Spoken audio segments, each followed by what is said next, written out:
Welcome to the Coach Doctor podcast, a podcast where we discuss aspects of sports coaching from grassroots to grandstands.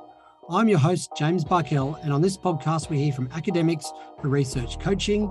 We talk to coaches on the front line from development levels through to professional coaches, and we discuss other elements of successful sporting programs with experts and practitioners from a range of sports science fields, motivational psychology, strength and conditioning, and many other elements required for successful performance. If you'd like to know more about what we do at The Coach Doctor, you can visit our website, thecoachdoctor.com.au, and learn more about our services, or follow me on Instagram at thecoachdr for more regular information. In this episode of the Coach Doctor podcast, I speak with Steven Webster. Steven is a lifelong entrepreneur, technologist, martial artist, and coach, and the CEO and founder of ASENSEI, a technology that uses motion capture and human movement recognition software to power personalised health and fitness experiences. He holds a 4th degree black belt and 2 2nd degree black belts in Ju Jitsu and Karate, and is one of the most successful sports coaches in British university sport. He captained and then coached Edinburgh University Karate Club to 10 consecutive national championships prior to moving to California in 2009. Whilst coaching, Steven has also worked for some of the leading tech industries, including Microsoft and Adobe, before starting ASENSEI in 2014. In a nutshell, I believe ASENSEI has created movement recognition and coaching intelligence technology that is powered by human movement recognition. However, I look forward to Steven's more detailed explanation in just a moment, because I'm sure my explanation doesn't do it any justice. His goal is to blend his deep coaching knowledge with his technological expertise to create connected health and fitness experiences that empower people to achieve their personal best. Steven, welcome to the podcast. Thanks so much. Looking forward to this. That's great. Listen, Steven, could you start off by telling me where you are in the world currently? Yeah, I'm in Napa Valley in California, as you can tell by my accent, right? Yes, well, it's the Scottish accent doesn't really match the Californian vibes, but we might get into a bit more of the background of where you're from in a moment. But you started your journey as a martial artist and a coach. Could you tell us about those early experiences and how they shaped your views on coaching? Yeah, so I, like many of us, I just played a ton of sport growing up as a kid. Lived outdoors during the summer. But the sports or the activities that I was like disproportionately passionate or obsessed with were martial arts. First it was judo, but then very quickly Ju Jitsu and Karate. And even as a kid, I was coaching. It was a privilege to have the instructor. In martial arts, you want to be the one that the instructor always demonstrates on. When they're teaching the class, and so you kind of start there. We call it the stooge. You're the stooge, and you're the one getting thrown around and beat on. And for some reason, that's a position you want to attain. And then I would, assistant coach. As a kid, I was coaching the kids' classes, and but when I went to university, my plan was to join the karate club and compete, and I did. I captained and competed the karate club, but very quickly, I was being asked to teach an extra class. I was coaching as an assistant coach while I was a student. And then when I graduated, the university asked me to take over the club as the main coach. And so, I coached for over a decade at University of Edinburgh. And to be honest, I learned as I was going. I'm sure we'll get into it, but obviously I had my coaching qualifications that you need to, can you put a bandage on and don't hurt children. I learned a lot as I went, and studied with some great instructors, and learned to teach by watching them teach and be taught by them. So I'm sure we'll get into it, but yeah, that's where my passion and background in coaching came from. Yeah, going into that, you coached, well, you started off by captaining, and then you coached the Edinburgh University Karate Club to I believe, a streak of 10 national championships. What do you think led to that success, and what did you learn from, I guess, that coaching experience? Yeah, I mean, so the story is when I took the club over, when the university asked me to take the club over, the club was on the brink of collapse, and we hadn't, as a club, competed in tournaments for a good few years. And I took the club over just a few weeks before the national championships, and I told the club we're entering. Even though nobody in the club had been in an event before, it's like we're entering, so we've all got that first time experience under our belts so that we can go back next year and win. And that's what we did. We went, we got pretty beat. I think a couple of the team managed to get bronze medals. But we went back the next year and we won. We swept the whole, to win the championship means to medal the most in men's, women's, kumite, the fighting and kata forms, individual and teams across all categories. And so we did win, which was phenomenal. And so then I had the arrogance of youth to say, like, we're going to do three in a row. We're going to go for the treble. And we did. And so when we did three, obviously I went to 10. And I told the world we're going to win 10 in a row. And regretted it around about year six and seven. It's a hard goal to hit. But we just really built a culture of excellence in the club. I mean, and I didn't just teach sport karate. I also taught a lot of self-defense, which is couldn't be more different to sport karate. Um, but I kind of really built this culture of we're going to learn to play the game and we're going to learn to play the rules and we're going to approach our training very differently. And yeah, I mean, I'm sure we'll get into it, but we were very unorthodox in our approach, and that's that's the entrepreneur emerging. But we were very unorthodox in our approach, and a reference you might like, I kind of referenced it to like Strictly Ballroom. Was it what was the movie where it was the ballroom dancer that was Yeah, just Strictly Ballroom. it Yeah, was a yeah. Strictly Ballroom. Yeah, we were kind of the Strictly Ballroom of British karate. People saying that's not karate that they're doing. Oh, really? So can you give me some examples of what's changed and how you did that? Yeah, it's funny. It's one of the most important things in martial arts is distancing and timing. I mean, it's a game of distance and timing, right? And 99% of clubs that you'll walk into, karate clubs, you start at extreme distance apart from your partner. You can't reach each other and touch each other. And it's only after you're a black belt do you get into like close quarters or close range combat.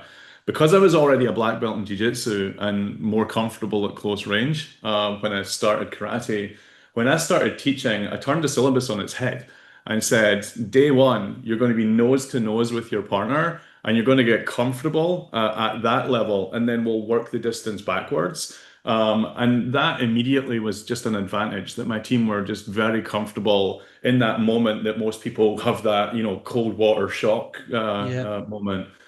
And then the other thing I did, and this really kind of mirrors my kind of startup world as well, is uh, everybody loves repertoire. Everybody wants to collect new techniques. I want to learn the spinning kicks and the hook kicks and the backhands and the back fists and I decided that the only way we were going to win a tournament going from zero to the next year was if we only learned one technique.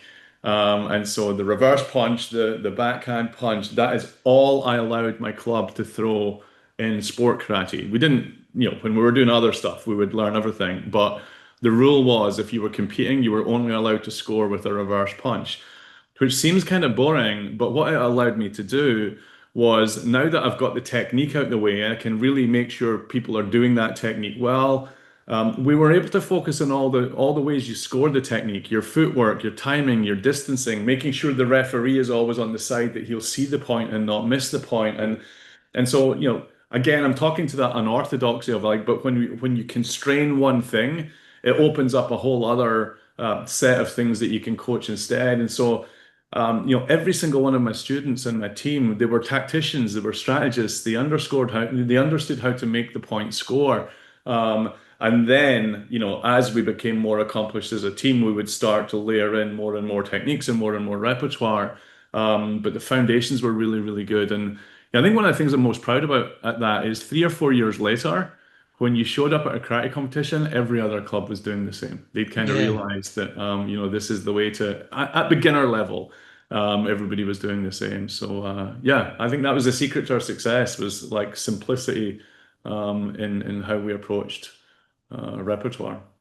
Yeah, that's really interesting because it almost changed the way the sport was, I guess, coached, and then also you're just focusing on getting one aspect of it really, really high quality, rather than trying to do lots and lots of different things at a decent quality. So Right. it sort of shows that if you can focus on one thing really, really well, it can lead to a lot of success. You don't need to be a master of everything. So Exactly. Exactly. yeah, you mentioned the word entrepreneur before. You worked with Adobe, Microsoft, and now you run your own business. And correct me if I say this incorrectly. ASENSEI, ASENSEI. ASENSEI. Okay, ASENSEI. But people say ASENSEI as well, but ASENSEI Okay. is how So you feel. how did your time in big tech influence how you began solving problems in coaching and fitness in those sorts of areas as well? I mean, it's actually the other way around. I would say how I approach, I learned a lot on the mat, on the tatami. I learned a lot, it was a period, I was in my 20s, right? And I'm standing up in front of a class I had a big club. The club was, over 100 people at the start of the year, sometimes closer to 200. So, 3 or 4 times a week, I'm standing in the middle of a sports hall, commanding the attention of like 100 students, assessing their ability, coaching them, bringing the best out of them, turning them into a team, building camaraderie, building a culture around the team. Um, and that really served me well. When I joined Adobe through the acquisition of my first company, I had a small software consultancy that Adobe acquired. But then when I landed in Adobe, those same skills of suddenly I'm leading teams of hundreds of people around the world, and it was the skills I learned on the mat that I was leaning on. Because I mean, if you're working for Adobe or you're working for Microsoft, you're smart. You're technically accomplished. You don't need me teaching you how to code or teaching you engineering. But that kind of like building culture and building a team and building purpose and shared values and shared vision. I'm a big fan of Sir Clive Woodward, the former England rugby coach, and when we had our very first board meeting at Ascensi, we gave all the board members a copy of Sir Clive's book called Winning. And he talks a lot about, the lessons that he learned in business and how he applied them to sport and vice versa. And even to this day, concepts like critical non-essentials and performance by the aggregation of marginal gains, all these kind of Sir Cliveisms, we talk about them even to this day a lot as a team and a lot with our customers. And so, yeah, I think sport has influenced my success I've been able to have in my career. And in a way, that's what we're trying to do with the Sensi is like, how can we use sport and fitness as something that if everybody can realize their athletic potential, you give them a glimpse of their broader human potential. And so, I think coaching sport is noble and something that we should try and scale with digital.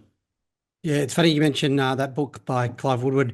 I read the same book in early in my coaching career and No way. learnt a lot from it. And I've highlighted pages and I've got little sticky notes in different pages, and I go back to it quite regularly. And So we've got a Scotsman that read an English rugby coach's book, and we've got an Australian who got smashed by the English rugby team. That's the yes, subject of the book. So yeah, if you and I yeah. enjoy the book, it's a good book. It's It's a great book. Yes, unfortunately, it's from an English rugby coach that beat us in a yeah, World Cup final. But yeah, no, it was great book, and I think he talks about reading quite a few other books on yes, his journey of learning, and I think that also led me to some other books, Good to Great, which are again business yeah, yeah. associated books that you can utilize in sport, and vice versa, the sports aspects you can utilize in business. And what was a pivotal moment where you realized that technology could bridge the gaps in traditional coaching methods, or take you from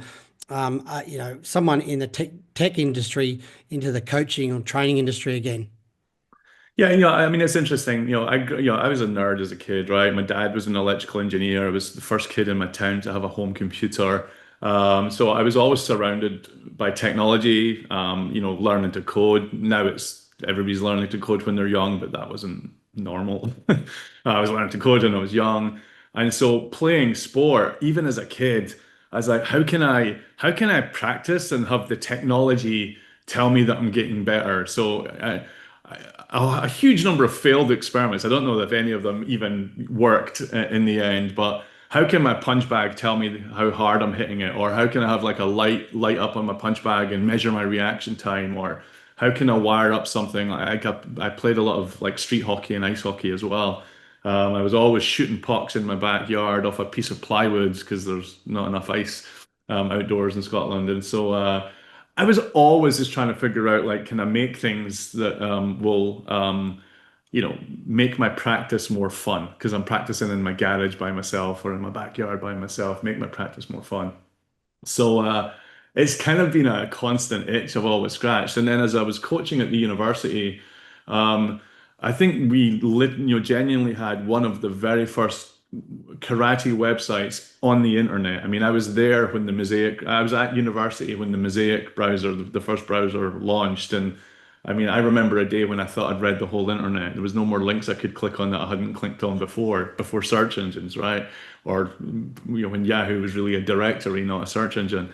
And so I had a website for my karate club, and even then I was like sharing my coaching and sharing my knowledge in a way my students could download it. Putting videos online when that was not an easy thing to do because you were recording them on tape. But to answer your question, I would fast forward to my last real job from after Adobe. I went to Microsoft. And I think going to Microsoft, I already knew that I wanted to start another company. I just didn't know what it was going to be yet. And I wanted to do something that was kind of in the health space, just from an altruistic perspective. I was like, I want to apply my um, talent, if you like, to something that makes people healthier or fitter with technology. And then, long story short, I kind of had that moment of like, wait a minute, you were a pretty good coach. And can you coach sport and fitness and use that as a gateway to healthcare? Um, and when I was at Microsoft, I got to know the team that invented the Microsoft Kinect. I'm pointing at one that invented the Microsoft Kinect, that camera that plugged into the Xbox. And there were some games on the Xbox for yoga, and like Nike brought a game out. And then I spent some time not working in, but working with the Xbox fitness team. And I was beginning to see two worlds collide. One was machines are beginning to be able to understand human movement. I mean, back then it was like very superficial. Did you move left? Did you move right? It wasn't, the finesse of a sports coach. But machines are starting to understand movement. And then the other thing that was happening at that time at Microsoft, I was deep in the world that we're just kind of emerging into now, which is the world of intelligent agents. So over a decade ago now at Microsoft, my team was very much imagine a future where we have these digital agents that know us and know our context and our data and our preferences and can kind of act on our behalf, either with other agents as brokers, or they can be guides for us with our health, with our education. And I tried to take Microsoft in that direction over a decade ago, and it's really hard to move an organization the size of Microsoft. And so I just had this eureka moment of like, you know what? I think I can coach karate and therefore any other sport just through a machine that recognizes and understands human movement and has this kind of AI coach that coaches me. And so I'll pause for breath there, but that's when I had the moment of like, I gotta quit my job and do this. Like, I gotta build this company. It was a calling for sure. So that led to ASENSEI. And what exactly is it, and how does it work? Was it specifically initially just for karate, or? It was never meant for karate. I kind of figured like, you don't start in the market just because it's your favorite. You kind of really want to think about like what's the broader opportunity. But let me back up and tell you what Sensei is. So we've made human movement something a machine can understand. We're kind of like speech recognition for movement. And we really do three things. The first is kind of performance capture or motion capture, and that breaks down to three things itself. So the first thing we recognize in real time, just using a regular camera, the camera that's on your laptop or your smartphone or your TV, or if you've got some connected fitness hardware with a screen on it, just that RGB camera, that cheap $5 camera, we're able to create a 3D model of your skeleton in real time. So we've captured your biomechanics. Now, the problem with that skeleton is the coordinate system, the X, Y, Z positions of all the piece parts of the body. The origin of that coordinate system is your hips. Every other coordinate is relative to where your hips is. So that skeleton, even though we see it on screen and it looks like it's standing on the floor, it's actually just disembodied and floating in space. It doesn't know where it is. So the second thing we've developed is another computer vision model called a spatial model that moves that origin from the hips to the lens of the camera. And so now we know, is that skeleton moved left? Has it moved right? Vertical jump, what's the center of mass? What's the lowest point to the floor? What's the highest point to the ceiling? So now we've got spatial information. And the final thing we've added is another vision model for equipment recognition. So we can recognize that you're holding a Power Block Pro 50 dumbbell and it's racked at 25 pounds. We can see cones on the field. We can see lines on the field. We can see the post on your hockey goal.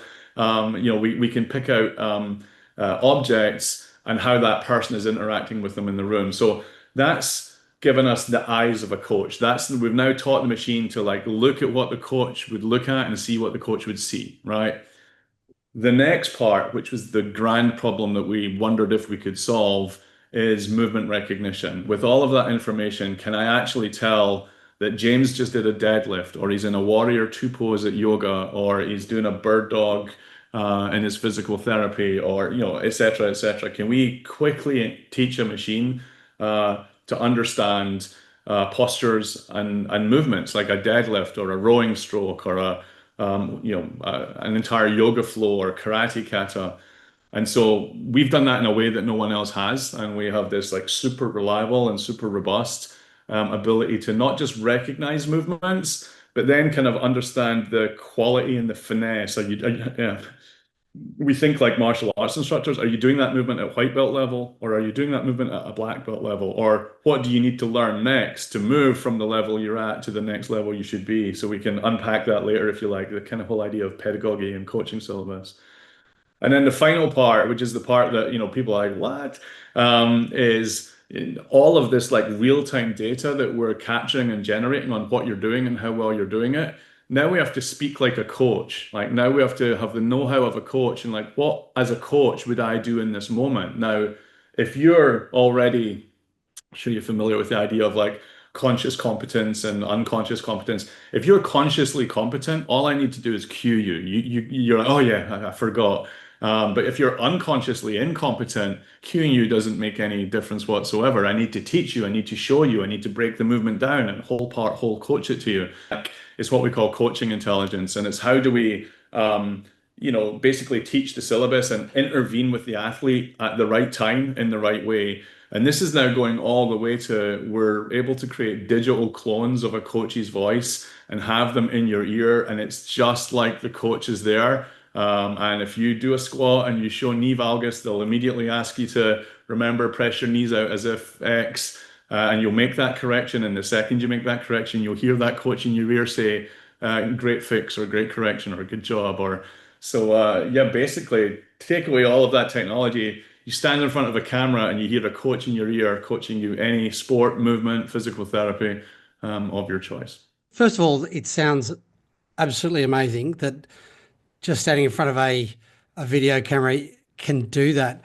When you talked about unconscious coaching and conscious coaching, I think I missed it. Did you say that it can pick up, or it can coach you to the level that you're at? So, like you talked about a white belt karate skill compared to a black belt karate skill. Can do. So the way we recognize movement is unique. It's proprietary. And we first recognize what we call the lowest common denominator of the movement. Okay, so the lowest common denominator of the movement is if I show you, like, James, today we're going to do a reverse punch. Let me show you a reverse punch. I do it like this. I stand this way. I do X, Y, then Z. Now it's your turn. You do one. That honest, faithful attempt you made to do what I just showed you, you should get recognition for that. It's no offense. Maybe you're awesome at karate from the start, but probably you're making a whole bunch of mistakes. Your proprioception is poor. What you saw, doesn't attach to your body immediately. But if I see that lowest common denominator of the movement, first of all, if I don't see it, I sensei can fix it. So let's say I'm like, I want you to step forward on your left leg, and you actually step forward on your right leg. A sensei would be able to cue you to switch your legs around and get you into position and get you set up correctly.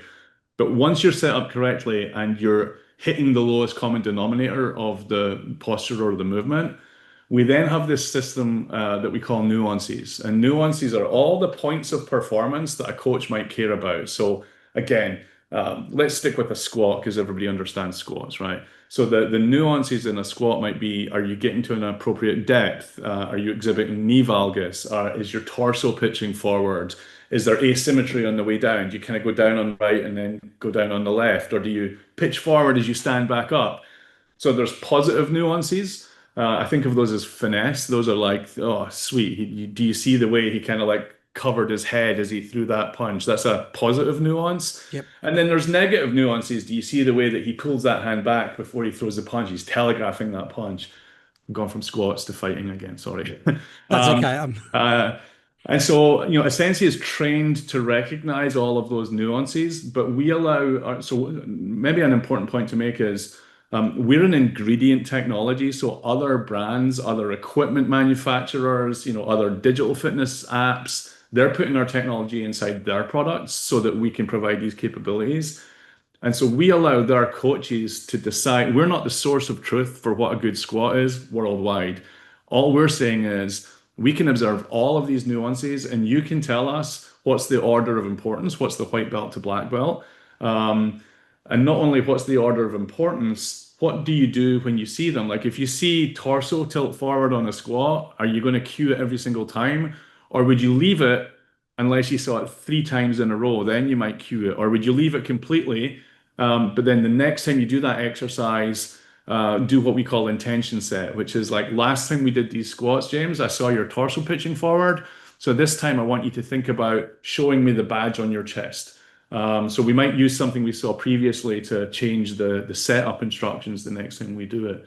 So we call that a coaching strategy, and that's something we allow the coach to do. So in a nutshell, yeah, we don't just recognize movement, we can kind of like grade you and see where you are. And then what's coaching if it's not just like, where are you and what's the one next thing I teach you? If I never see you again, I made you like incrementally better. It's Yep. aggregation of marginal gains, right? It's like just next, next, next. And so that's how ASENSEI teaches on behalf of coaches who otherwise aren't there. Stephen, I've seen on your website just some images of athletes rowing and yoga, and I'd sort of explain it to any listeners, sort of like something from the Matrix, where you've got the arrows and the angles around all the Yeah, body, yeah. and you've got the AI coach giving them feedback on, the rower. I think it was something to do with pulling their scaps back. I'm trying to get into my head. You talked about the actual aspects of the skills that are being identified. Is that set up manually the by coaches, or is that just, does the system automatically recognize that and start to No, it's a identify good that? question. It's a good question. So, I mean, we provide sensible defaults, right? I mean, a squat is a squat is a squat, and most people will agree that knee valgus is egregious and you want to fix it. And so we certainly have, I mean, we have exercise scientists in our team, and we set sensible defaults. However, almost, especially when in fitness, if some of our customers are using our technology and it's like, we'll count your reps and we'll give you form feedback and we'll set challenges for you, rep targets or AMRAPs. And, there the brand is less likely to care so much about, the finesse of coaching. But when you start getting into physical therapy or you start getting into kind of sports performance, there are strong points of view on how you should coach. And yeah, I mean, karate is like religious debate on everything from should your heel be on the ground or not when you punch, and clearly it shouldn't be, um, is my opinion. And so we allow coaches in the companies that we work with to, like I said, set the order of importance of nuances. What's the syllabus they want to teach to? Progressions and regressions. Like if you consistently see somebody doing a movement incorrectly, when would you regress and what would you regress to? Or when would you progress and what would you progress to? All the way down to what's the coaching language you want to use. Like, everybody has a different point of view on what the right cues are to use and how often to use them. And so we give all of that control to the coaching team so that if you're using two products powered by a Sensei, you really shouldn't be seeing or hearing us. We're just in there powering the expression of the coach that you're training with on that platform. A lot of fitness startups and a lot of fitness tech just sort of gives you, information, and you go away and do what you can with it. But Sensei seems to have a real focus on pedagogy and skill acquisition. How does it actually teach? How does that actually Yeah. work in that sense? Yeah, let's use rowing as an example because we cut our teeth on rowing for a good while, indoor rowing. I remember sitting down with a rower and asking the very naive question, how important is technique and form in rowing? And he just looked at me and used a line which I still use to this day, that good form is free speed. And that's really, form is everything in rowing, and there's not much between your form and your numbers. It's not like, soccer or rugby where there's a team and there's weather and there's, tactics. It's, are you exhibiting good form? So let's use rowing as an example. A sensei understands movement as posture in time, right? And so if you can picture yourself on a Concept 2 rowing machine or an indoor rowing machine, the first position that you would be coached into is the catch. So you're at the front of the rowing machine, your shins are vertical, your back's upright, you're leaning slightly forward, your arms are outstretched at the handle, your knees aren't splayed out. So I would coach you into that position if I was teaching you to row. And I'm not a rowing coach, I just play one on podcasts. But I would coach you into that position and be like, James, that's the catch. Here's a couple of points of, I wouldn't teach you everything. I'd teach you a lowest common denominator and then something. But I would get you into that position. So a sensei can guide you into that position, literally step by step, say, slide up to the front until your shins are vertical. And then when the camera sees that your shins are vertical, it'll move on to the next step. Good. Now sit up tall. Good. Now stretch your arms out and reach for the handle. And if you do it with your arms bent, it'll correct you. And if you do it with your arms straight, it'll say good. And so we can coach you into that movement.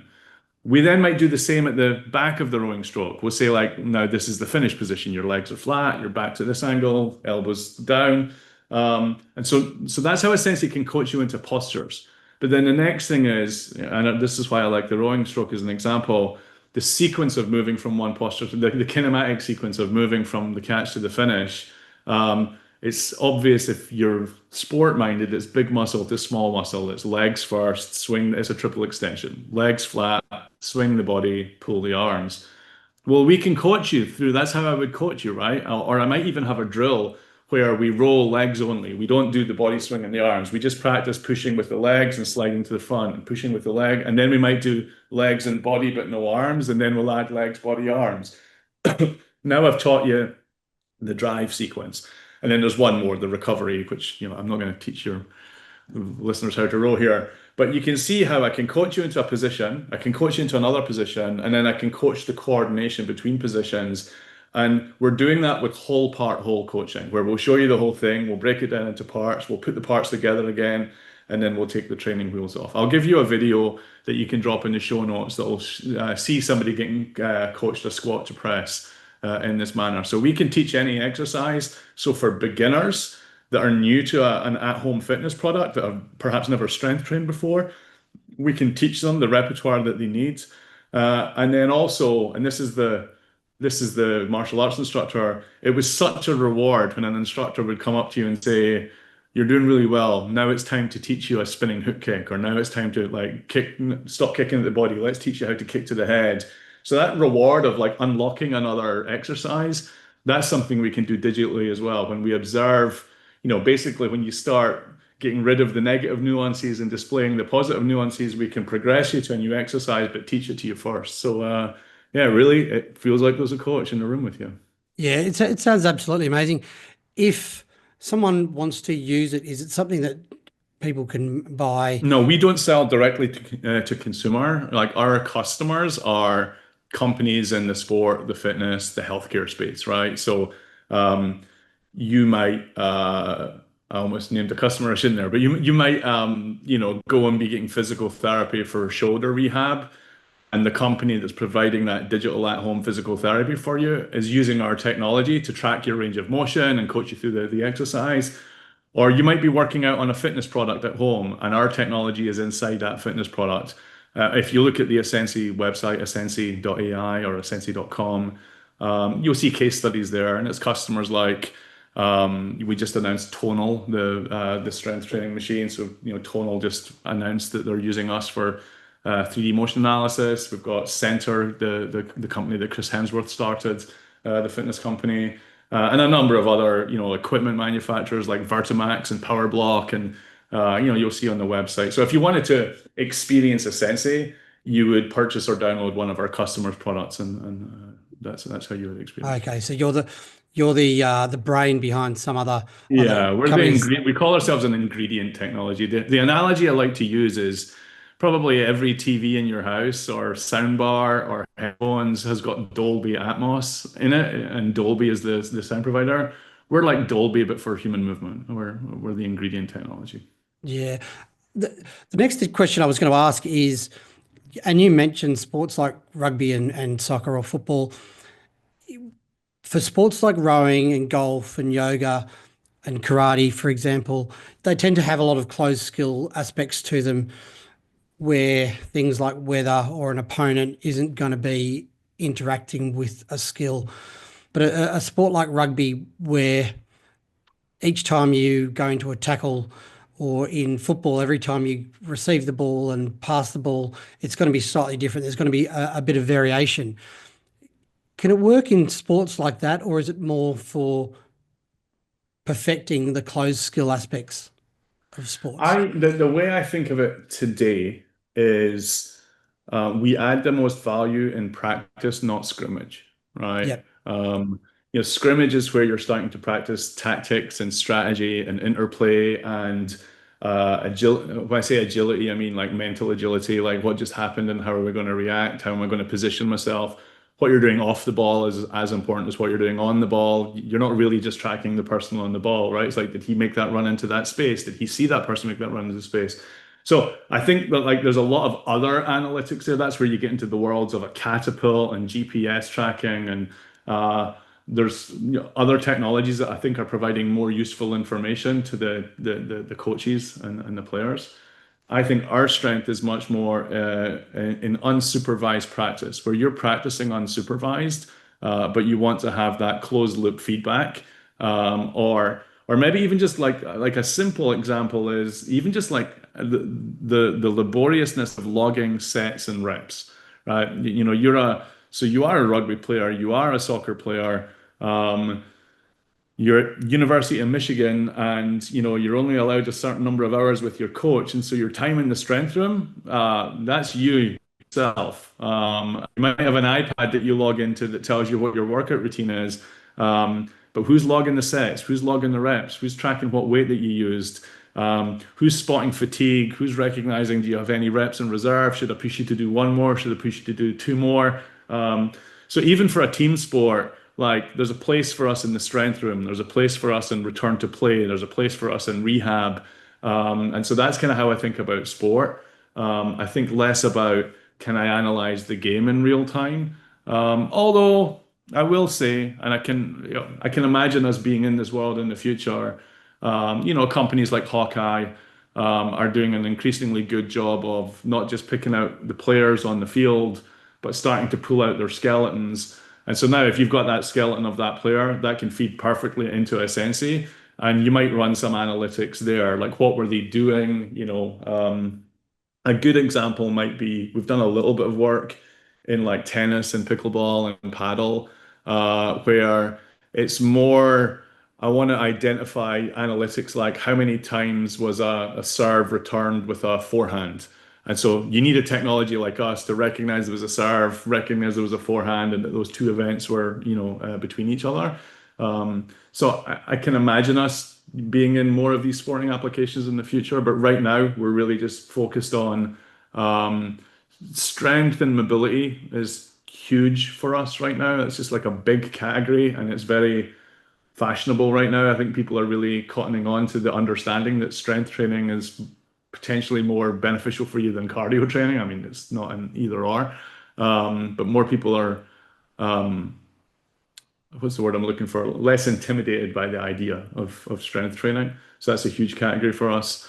And then increasingly, we're doing a lot of work in healthcare and physical therapy and prehab and rehab Yeah. applications as well.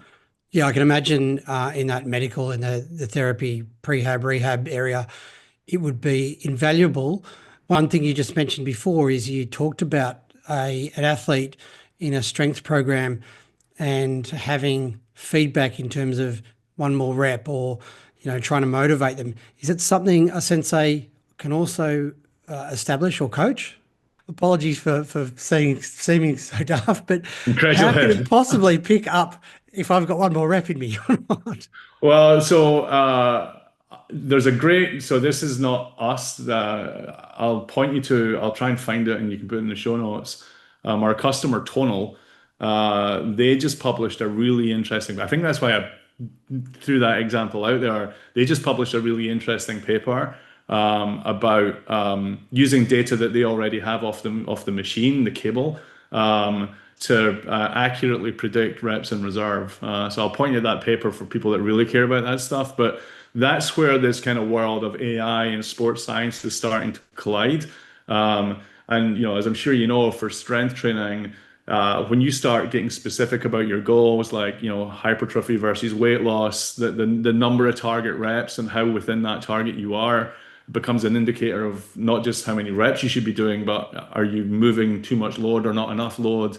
So it's really interesting. The kind of things that we see, like we see fatigue. I mean, what is fatigue? It's not like huffing and puffing. Fatigue is the collapse of form. You start to see, oh, they're getting tired. They're dropping their hands. Oh, they're getting tired. They were doing 3 seconds down and 1 second up, and now it's like 2 seconds down and 10 seconds up. And so, like that movement and posture and timing and breakdown of form, and these are all indicators of things like fatigue, and that allows us to come in with encouragement. Just two more, one more, and we did some really interesting consumer insights studies for some of our customers, and that's probably one of the most common and most satisfying pieces of feedback. Is I feel like I pushed myself harder than I usually would because I felt accountable and I felt encouraged. And so, we're definitely doing a good job replicating that feeling of like, as soon as you know it's getting recorded for posterity, you wanna do your best, right? So, just another question regarding technique and the coaching or the coaching aspect of the technology in sports. Look, I might go back to karate as an example. When you're performing a type of punch in karate and you have different body sizes, body shapes, different biomechanics, if I perform a technique, the same technique as you, and I perform it differently than you because of our body shape and the way I've potentially learnt the skill, but I get good results from it. Does the equipment potentially try to change my technique if, given that I'm performing it in a way that it's proving successful for me, but it's not, I guess, an orthodox type of movement compared to what you might do or the majority of people who are performing that movement might do. Would it try and improve my technique or change my technique, or would it say, look, this is the technique that works for you, so we're just going to try and, you know, That would depend because we're an ingredient technology and we're providing the information. That would depend on our end customer's decision on how they wanted to treat that case. But what I will say is, going back to the idea of like the lowest common denominator of a movement and the nuances of a movement, that accommodates that two athletes. And I like the Nike definition of athlete. If you have a body, you're an athlete. So two athletes might perform the same movement differently. Again, I'll use a squat as an example. Like, a power lifter is going to have much greater depth and flexibility at the bottom of a squat than someone who's doing rehab after, heart surgery. And so you're not trying to hold them to the same standard, but you are trying to assess, again, did they faithfully attempt to do the thing? Uh, and the nuances tell us how well they did it or to what quality they did it. And so that would allow you to For instance, say, um, I'll go to, karate is a good example. When you're throwing a reverse punch, so you're kind of reaching with your backhand, throwing a reverse punch. Most styles of karate will encourage you to have your heel on the ground at the end point of the punch. Um, the way I teach, you're on the ball of your foot. Like, why would you waste that power? Why would you not get the rotation? Why would you not get the drive? Um, you're now going to have like a million YouTube comments telling me I'm wrong, but I'm not. I might choose with a nuance to flag whether the foot was on the floor or whether the heel was off the ground. And it would be up to the platform provider to decide, are we a Shotokan karate app that's going to make sure that heel is pinned to the floor? Or are we a Shitoru karate app and we're going to make sure you're on the ball of the foot? And we provide the data and we allow the coach to determine what to do with it. Great. So there is that ability for people who are using that technology to go in and indicate what it is exactly that they want to see. And Exactly. yeah, Exactly. I guess being someone who's not in the tech industry, I'm constantly coming to terms with the ability of this equipment, and it just seems I know. it just seems amazing. And I'm hoping that it doesn't mean that the coach as a person is slowly pushed to the side for I'll tell you a funny story. When I first started the company, um, and I was trying to figure out like we wanted to pick a sport that wasn't our own sport because when you pick your own sport, you feel like you bring a lot of bias to how it should be coached, and so I needed to have that beginner's mind again. I'd done a lot of coaching and I hadn't been coached for a while, so I picked some sports. And I was taking Pilates classes, I was taking yoga classes, I was rowing because I wanted to be coached. And then I ran some. We zeroed in on rowing as like this is a good place for us to start because not only is it a closed loop movement and the form is important, but there's a number on the screen in front of you that tells you how well you're doing it. So like we're not just aesthetically improving your form, we're trying to get more watts per stroke and drop your 2K time from 8 minutes to sub 7. And so, anyway, so I run this rowing workshop at Serra High School in California. That's Tom Brady's old high school. And so I get introduced to the Serra Rowing Club, and it's all these kind of, I guess, like 14-year-old kids. And one kid refused to participate because he didn't want to be anything to do with robots taking over the world, and he got a pass and an exemption from the workshop.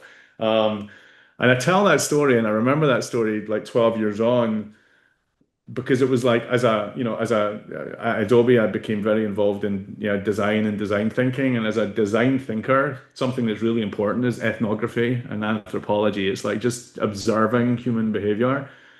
And it stuck with me. It's like, wait a minute, I never thought about it. I'm such an optimist about technology. I generally approach life as technology just unlocks our potential. It doesn't replace it. So I was kind of holding that bias. And then hearing that kid say that, I'm like, shoot, there's people who are going to be threatened by this. And the people who are going to be threatened are the people I care about most. It's the coaches. They're going to feel like they're being replaced. So that one kid in Sarah High School who's probably like, 25 now. I have him to thank for immediately realizing that we need to make sure coaches understand that we're celebrating them, we're not replacing them, and we're allowing them to do something at digital scale the way so many of the rest of us were already in the industries we were in. Like the internet allowed us to reach more people and teach more people. Um, and the last thing I'll add is, many of our use cases, we call them the super coach, where, we've got one customer who has, I'm going to say like 30 franchises around the US, where you can go in and essentially work with a PT, but they're stretching you, it's assisted stretching, and they're kind of like looking at your balance and mobility and stability and kind of stretching you. And day one, you walk into that studio, you stand in front of a tablet. The coach takes you through an active movement prep, but the tablet powered by ASENSEI is watching that movement prep and identifying, measuring end range of motion, measuring balance, measuring stability, looking at strength. But instead of us giving that information to the customer, we give that information to the coach. And so the coach then looks at the tablet and they have a series of recommendations of, we saw that Stephen has poor shoulder mobility. You should probably add in these exercises and do this. And so we're making the coach better. Another example of a super coach, like imagine you're in a studio teaching rowing classes and it's dark and the lights are going and there's 50 people rowing, but then all of a sudden there's a notification on your Apple Watch saying James on erg number 57 is pulling with his arms and not pushing with his legs. And now the coach knows to walk up and like correct that person's technique with the right correction. So we've made the coach look better rather than replace them with technology. So no, we're not here in the business of putting coaches out of business. No, that sounds that's a really good positive answer. And funnily enough, my last interview was around coach mental health and coach well-being, and one of the things that was brought up was the fact that coaches are just constantly working ridiculous hours Right. to try and meet the needs of their athletes. And I mean, what you're essentially doing is you're potentially helping coaches deliver more and more. Outside. So basically, you're giving them more opportunities to coach without Right. adding to their workload.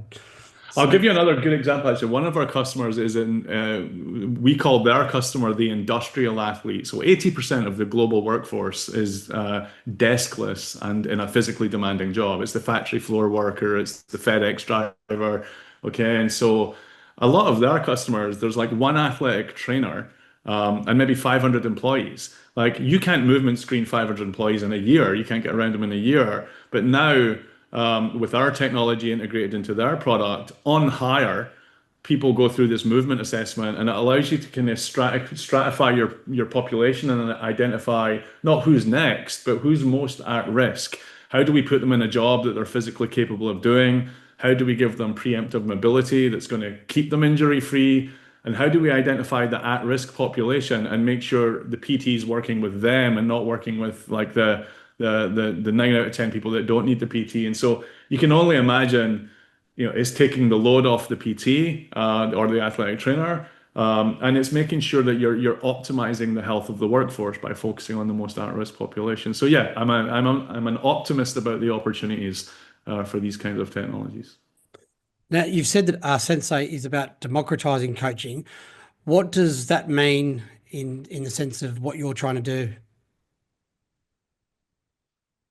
Well, one of the great things about coaching at Edinburgh University was I could call any martial arts instructor in the world and invite them to Edinburgh for a weekend. And if I promised them a place to sleep, a meal, probably a whiskey tour, I could get them on the mat for a weekend teaching and I could learn with them. And I might, arrange a few other seminars for them at other clubs and I would follow them around. And so in my martial arts career, I really got to work with the best instructors in the world. It's like I want to work with that person on this and learn this from that person just by hosting them.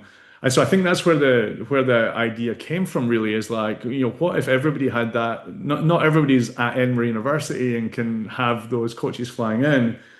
And so that's really the opportunity we see is like we've created this platform that allows, anyone that coaches a particular modality to do it in a much more effective way than a book or a video. It's like, we can literally put their voice in your ear and, clone their knowledge, if you like. That sounds a little sci-fi, but we can take their knowledge and expertise and how they would teach and capture it in a way so that a sensei is essentially animating them when they're not there. And so that's what I mean by democratizing access to world-class coaching. It's like if I want to, I grew up as a kid, I wish Bruce Lee could have coached me martial arts. I wish Wayne Gretzky could have coached me my slap shot. And that's if we succeed at scale, that's what we'll have unlocked. Yeah, great. So does that mean you need to get the input from, high coaches around the world? So, for example, I'm in Australia and I'm wanting to learn karate. Can I just get you as my coach? Well, again, our part in the mission is to make sure that as many digital fitness or sport or healthcare products understand what's possible with the Sensei and integrate us into their products. And so that they make the coaches on their platform and deliver this kind of experience. So, we're not doing the last mile, if you like. We're not going all the way to the coach, but I can assure you the customers that we're pitching and selling to are customers who have some of the best coaches in the world on their platforms. And we're like, your platform needs to be powered by us so that that coach isn't just the sage on the stage, the person on the video screen, just look at me and follow along. Let's turn them into an intelligent, interactive version of them, digital version of themselves. And so that's our part in the mission is to help as many companies integrate our technology as possible. Okay, so if I decided that I wanted to design a rugby goal kicking app and I wanted to integrate a Sensei's technology into that, and then I went to guys like Johnny Wilkinson and Dan Carter and Gavin Hastings and all these Yeah. great. I'd had to throw in a Yeah, Scotsman for you. yeah. So, Um, I could go to some of these people and get them to give their thoughts and then from that, could I potentially sell my app saying, well, learn from Johnny Wilkinson and learn from yeah, I these goal mean, kickers and then the using your phone to on setting your phone on the ground, I go and do a goal kick and then I've got Johnny Wilkinson saying, hold get your hands your together. yeah, hold your hands together or put your put your Yeah. left foot closer to the ball before you contact Yeah. and those sorts of things. Is that the sort of capabilities that Yeah, I mean, you've hit the nail on the head. If you decided that you wanted to build that app, and if you had the ability to convince those guys to come onto your platform, that is exactly how you would use our technology. And we've got customers where like you know the coach, you know the athlete, and we can clone their voice and put them in your ear. And so yeah, that's the world we live in. And today we were very focused on working with the big brands that already have, distribution and reach. But there will be a point in the future, and not in the distant future, where we'll make it even easier for that individual application developer to, someone that can just build their own app and stick it in the App Store. At some point, it'll be much easier for them to just download a Sensei and integrate it into their product as well. But today, we're not really focused on the individual developer. We're focused more on the bigger organizations that have, hundreds and thousands of customers because we yeah. want to we want to impact as many people as possible with this technology. Yeah, amazing. So I want to move into that now, your partnerships and where you're impacting. What are some of the big fitness companies that you've worked with? Can you give us some examples of some of those companies and potentially how they're using a Sensei in their technology? Yeah, I'll probably be a little light on the how because they don't want me talking about Yeah, what they're developing or bringing to market necessarily. But yeah, so let's start in the fitness space. Some of the bigger brands that we can talk about that your listeners will have heard about. I mentioned Tonal earlier. We just announced in the last week. We just announced that Tonal are working with us. So that's a piece of strength training equipment. They kind of created this digital strength category where they're using electromagnetic resistance in the cable. You can pull 250 pounds and, just phenomenal piece of equipment. And, we can't say much more than that.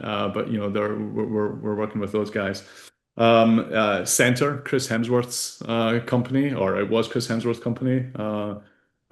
Very typical of the kind of customer that we work with. It's a workout app. There's a bunch of that's a great example. There's Chrissy's trainers are on the app, yeah, and you can kind of work out with those guys. So again, can't say too much about what Center have done with us, but if you've been listening, you'll have some idea.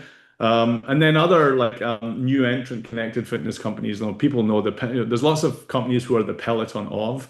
So one of our customers, Alter, have a fitness mirror, and you're standing in front of a mirror and seeing yourself and a reflection of this, like the instructors in the mirror with you.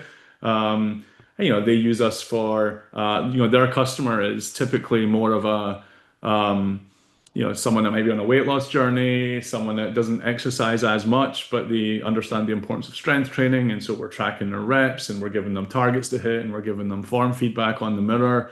Really cool product. There's a company called Bout. They call themselves the boxing bag with a brain. So they have a camera mounted on top of the boxing bag.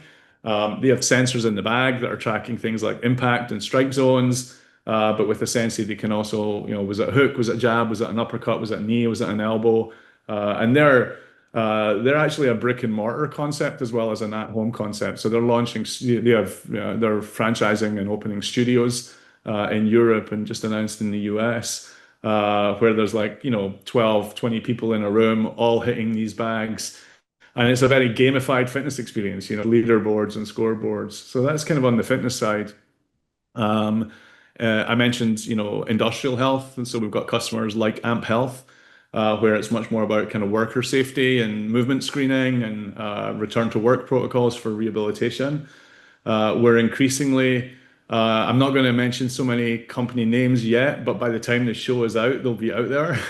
But in healthcare, so MSK, musculoskeletal injury, so one of the large US MSK virtual physical therapy providers is recently powered and recently launched with ASENSEI.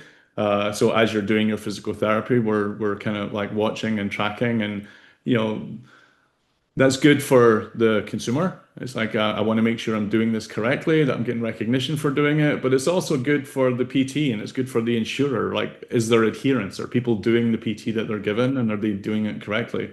Um, Other healthcare customers, we have one company called Neurophoenix, who are a neurological rehab company. So it's rehab protocols for stroke patients to recover motor control. So we're really proud of that one. Their patients are going to be powered by ASENSEI, and I think tomorrow we're announcing a company that's in the world of osteoporosis. 1 in 3 women over the age of 50 will suffer a fracture due to bone density, and so they have both rehab but also prehab programs that have been shown to improve bone density.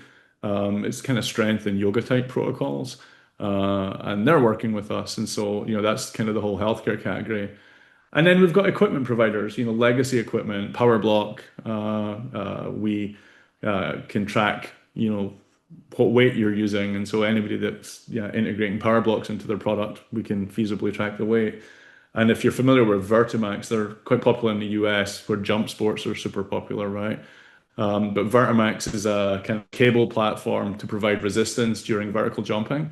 And with a Sensei, now a high school kid with a phone can be coached to do a countermeasure jump correctly, and we can measure their vertical, their center of mass, or their highest point or their lowest point. So, yeah, it's a good smattering of customers there. You really look like holistically you cover the whole range of things from healthcare, rehab, prehab, all the way through to, elite level athletes and people in between who are looking to become healthy and lose weight and those sorts of things. When you mentioned a couple of those companies or a couple of the examples, maybe think of that period during COVID when a lot of those things came out because people were isolating at home and performing their own workouts in front of mirrors and stuff like Yeah, that. yeah, So yeah. was that like a big period for you guys in growth or? Uh, Not so much in growth, but it was a burn bridges moment for sure, or burn the boats moment, sorry, for sure. And what I mean by that is we always intended to be this B2B company, business to business. It was always our intention that we would be a software development kit that others would use to code in our capabilities into their applications. Um, but I mean, even today, you're sitting on this interview and you're like, I didn't even know this was possible. And so that was kind of our cold start problem, right? Like in this classic entrepreneur, you see the future before everybody else, and then you have this panic that now that you've seen it, everyone else is going to see it as well, right? So we had to show the world what the future looked like, and that's why we picked indoor rowing as a sport that we could start to do two things. One, be really tight with the consumer and really get a deep understanding of what they wanted and what they didn't want. Yeah. And even though we focused on indoor rowing, we were teaching rowing technique, we were giving them strength training programs, mobility programs, movement assessments. It's like, what's the ecosystem of experiences we can deliver that rowers will eat up and pay money for? Um, and so when COVID happened, we weren't quite ready. We thought we had another step to go, probably another 12, 18 months of customer discovery and showing people what the future looked like. Um, and then I remember I go back to it often. I wrote a strategy memo for the board when COVID happened, and it was basically the time is now. Like we have to go now. People are going to work out at home. Um, PT is going to be shut down, and people are going to have to do that at home. And this is going to be one of those shifts that we don't come back from. Once people have tasted the convenience of virtual PT or tasted the convenience of being able to be coached and worked out at home. I I was never of the opinion that no one will go back to the gym again, but it will become an and, not an or, and it will be both. And so, yeah, 2020, we were like, let's go for it. It was definitely and we just intensely pivoted's the wrong word, but leaned into like now all we're doing is building an SDK for other people to use, and we're going to go out and sell that. And so it was an intense time. Awesome, awesome. So what's next for Sensei? Are you expanding into new sports, into other areas of rehab, education, or any other fields? So I say this with a degree of humility. I think the connected fitness market is ours to lose at this point. We're in the consideration set or the only consideration for connected fitness companies or digital fitness companies that you would be insane to try and build this stuff yourself at this point when you can buy it. You don't build a car and create your own speech recognition team so you can turn the wipers on the dashboard. So connected fitness, we're going to really focus on just making sure we're serving that category and serving that category well. Connected healthcare, so all the kind of healthcare examples. It's a huge focus for us this year. Is and if you follow the healthcare market closely, there's been a couple of like really successful big POs, Omada Health and Hinge Health, and then there's like very well capitalized Sword Health, and they've all shown the industry that at home virtual physical therapy with computer vision is a must have. And so now the rest of the category is like, well, how do we catch up with the companies that have IPO'd and funded? And so we feel that that's a huge opportunity for us. And then, topic for another podcast probably, but I have a strong point of view that the lessons learned in digital fitness should be applied to digital healthcare. Like my kind of my tagline right now is digital health should not be sterile. It shouldn't be this like clinical environment. Everything we've learned in fitness to acquire and engage and excite and educate and retain people's attention will allow us to kind of get more people through their PT, make them adhere, shorten their recovery times, reduce their cost of care. So healthcare is a huge market for us.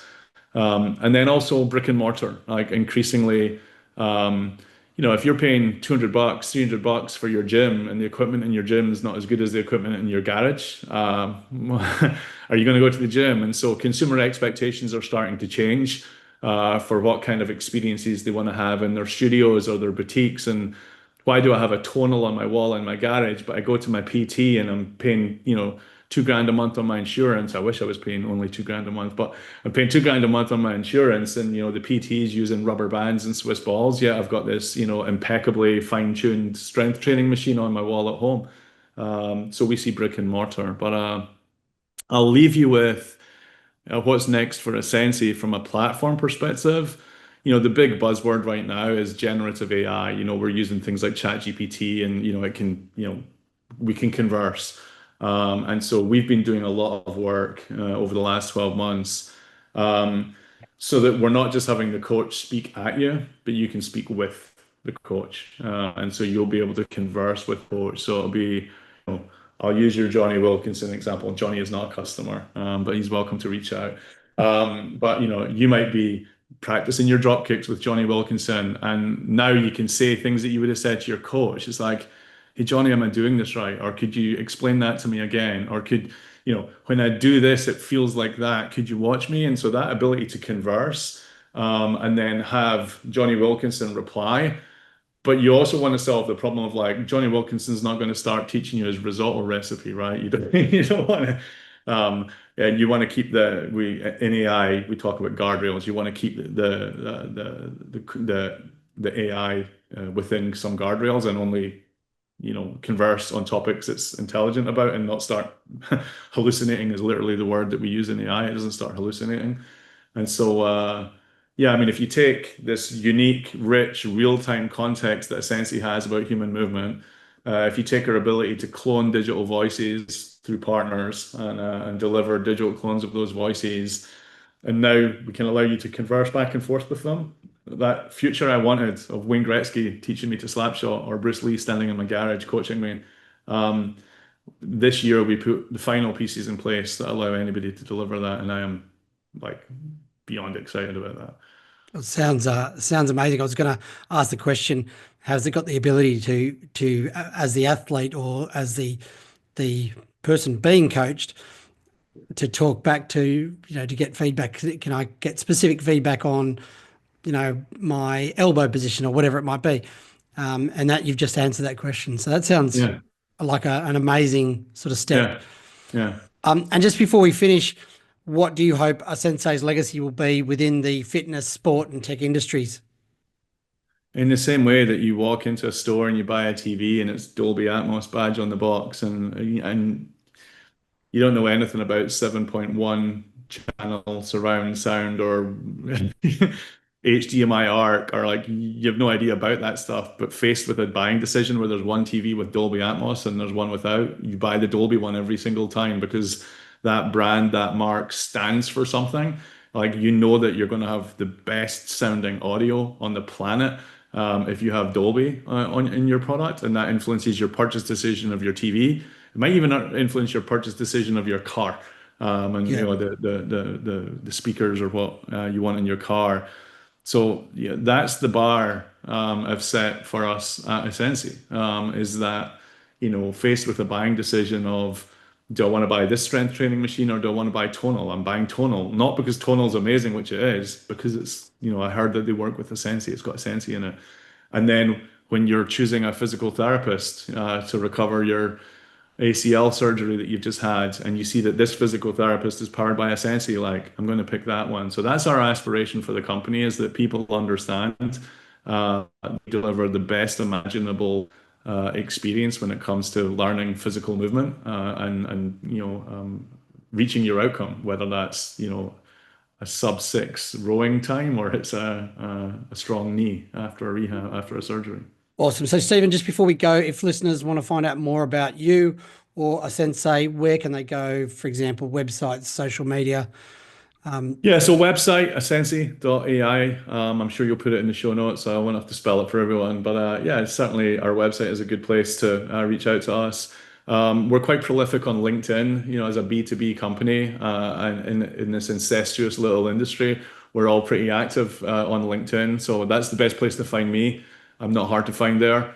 And we share a lot on LinkedIn. We do a lot of like, this is what we're working on. This is what customer we've won. So that's a great spot. And we also have a newsletter. Like if you're in the industry and you want to keep up to date with what we're doing, our newsletter is called ASENSEI Inside. So asensei.com/inside.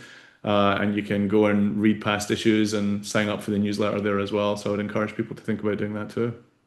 Awesome. Stephen, thank you so much for your time today. It's been absolutely mind-blowing talking to you and finding out some of the technologies that are available through yourself and a sensei. So thank you so much, mate. Thank you. Thanks for having me. Here are my major takeaways from this conversation with Stephen. Firstly, as someone who is a bit wary of AI technology, I do fear that computers could eventually take over many humanistic roles, and in coaching, that is no different.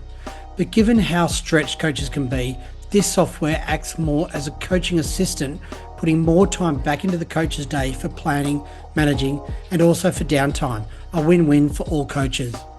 Something that absolutely astonished me was Stephen's explanation of real-time motion captured feedback, where our sensei uses motion capture to track an athlete's movements in real time. It gives instant objective feedback on technique, which helps coaches correct form without needing to watch every rep, freeing them up to focus on higher level cues and group management. Another aspect of this technology that amazes me is its ability to learn by collecting detailed performance data over time, such as range of motion, tempo, and consistency.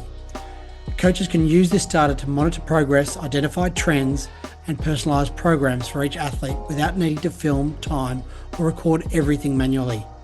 And finally, our sensei bridges the gap between face-to-face and remote coaching.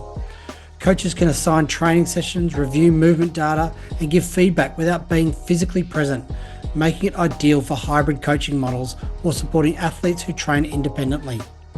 It is amazing how fast technology is moving, and our sensei tends to be at the forefront for improving both the quality and efficiency of personalised coaching. If you've enjoyed this episode, please like it, write a review, and share it with friends and colleagues. And until next time, keep learning.